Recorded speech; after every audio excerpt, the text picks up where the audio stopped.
табиғиндардың ішінде мынау Эфиопия деген жер бар, мынау Нигерлі Африка материгінде Эфиопия деген жер бар. Сол жерден Ато деген жігіт бар. Ато ибн Аби Рабах құл болып сатылып Меккеге сатылып келеді, құл болып. Жап-жас жігіт құл болып сатылып келеді. Бір әйел кісі Меккеде бұны сатып алады, жаңа жігітті. Қылшылдап тұрған жап-жас жігіт жұмысты қопарады. Мінезі де тамаша. Сонымен ана әйел мұны жұмысқа жегеді ғой, аямай. Құл ғой енді. Құлға керегі жалғыз нәрсе не ол? Азаттық. Одан басқа ештеңе керек жоқ құлға. Сонда аямай жұмыс істейді.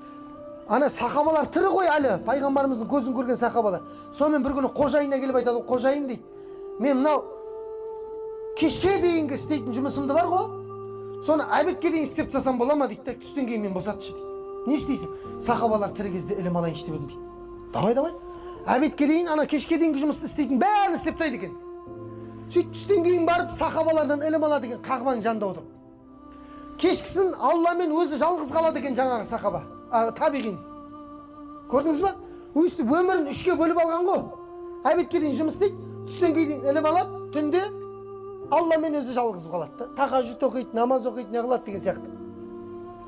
Сөйтіп жүрген кезде бұның ілімге деген махаббатын ана әйел көреді ғой, қожайыны.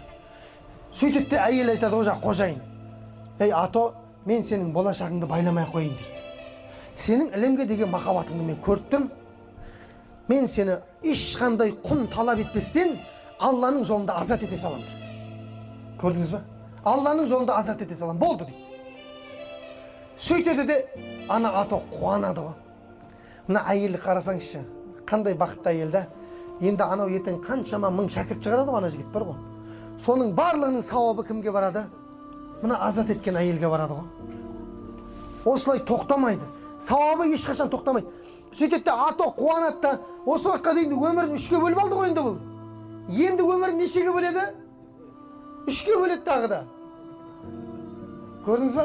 Енді бұл әбетке дейін ілім алады, түстен кейін ілім береді, түнде қайтадан Раббысына қалады екен. Замандастар айтады, сол Ато ибн Аби Рабах 20 жыл бойы Қағбаның жанын төсек қылды дейді. 20 жыл бойы. 20 жыл бойы ілім алған тоқтамай. Көрдіңіздер ме? Сөйтті де ілімде сондай мәртебеге жетті, сахабалар тірі тұрса да Ато фатуа беретіндей дәрежеге жетті дейді ғой. Білімі сондай биікке көтеріп фатуа береді дейді. Кеше келген қара құл ғой, әке шешесінің кім екенін білмейтін. Бүгін міне сахабалардың алдында фатуа береді. Мынау адал, мынау арам, мынау макрух деп кәдімгідей фатуа береді екен да. Ол енді ол іліммен келетін нәрсе ғой, енді отырып алып, бұл арам, бұл ма? Бұл өлексе ма? Өлексе қалай өлген өлексе бұл? Машина қағып өлтірген ба, пойыз қағып өлтірген ба? Пойыз қақса харам болады, машина қақса адал болады деп жіберетіндер бар екен жаңымен же. Кім қақса да харам болып қалады, өлексе болды. Өліп қалды ма? Болды, харам болады ол. Өтірік фатуа беруге болмайды өйтіп. Бұл іліммен сондай ғалым болғанда жаңағыдай.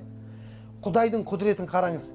Сахабалар дүниеден өткеннен кейін Меккенің муфтиі болды дейді ғой. Кешегі қара құл бар ғой, бүгін Меккенің муфтиі болды дейді ғой. Ал не дейсіз? Исламның бүкіл ілімінен осы кісі фатуа беретін болған дейді. Ал Алла сондай мәртебесін көтерген, қажылыққа келген бүкіл мұсылмандар әлемнің шар тарапынан келген. Сол кісінің алдында ілім алады екен да, қажылықтың мәселелері жайында содан бірдеңеден қателесіп қалса фатуа алады екен да. Көрдіңіздер ме? Сонда бір күні сол елдің патшасы, Умауилер деген мемлекет бар, сол мемлекеттің патшасы қажылық жасауға келе жатады ғой.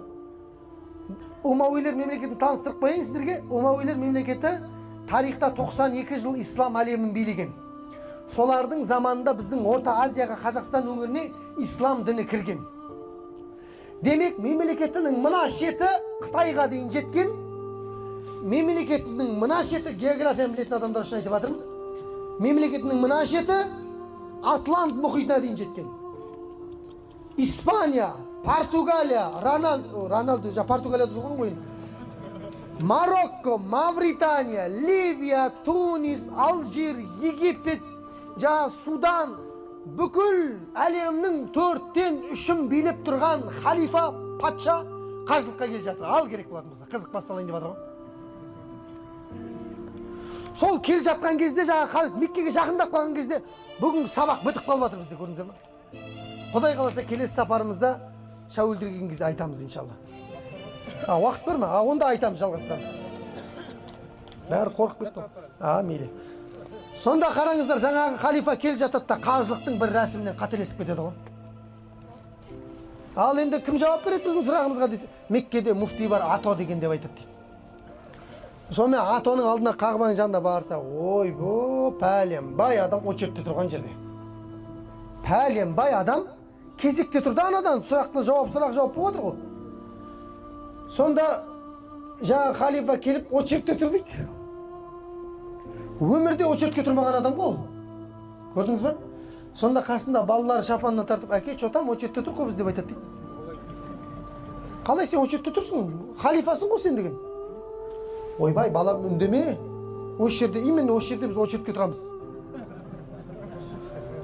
Қазір біз ана кезекті жарып баратын болсақ дейді, ана ғалым бізді қайтарып жібереді дейді, бар кезегіңмен кел деп айтады дейді.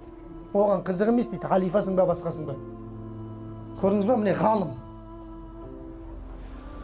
Үндеме балам дейді. Мынау бір кездері қара құл болып келген дейді да. Меккеге қара құл болып сатылып келген дейді. Арада қаншама жылдар өтті. Қара дейді. Қара құлдың алдына халифаны дейді, ақсүйек Алла кезекке тұрғызып қойды дейді да. Алла іліммен қара құлдың мәртебесін әлемнің 4/3 билеп тұрған халифадан да биік қылып жіберді дейді. Ал керек болатын болса балам. Балам басың істесе білім ал деп айтқан екен да.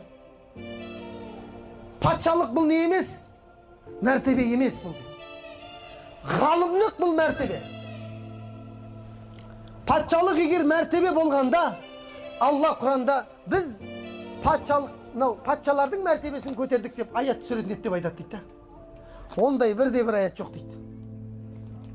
Бірақ Алла Құранда қайта біз ілім иелерінің, ғалымдарының мәртебесін көтердік деп айтады дейді. Білетін мен білмейтін тең бола ма деп аят түсіргенде Алла Тағала, көрдіңіз ба? Білетін мен білмейтін тең ба? Тең емес қой. Өлі менен тірінің мысалы сияқты дейді. Білетін адам менен білмейтін адамның мысалы өлі менен тірінің мысалы сияқты дейді. Ана қараңыздар. Алланы еске алатын адам менен еске алмайтын адамның да мысалы өлі менен тірінің мысалы сияқты дейді. Міне сонда кезекте тұр ғой, балам басың істесе ілім ал деп жатыр да, көрдің ба?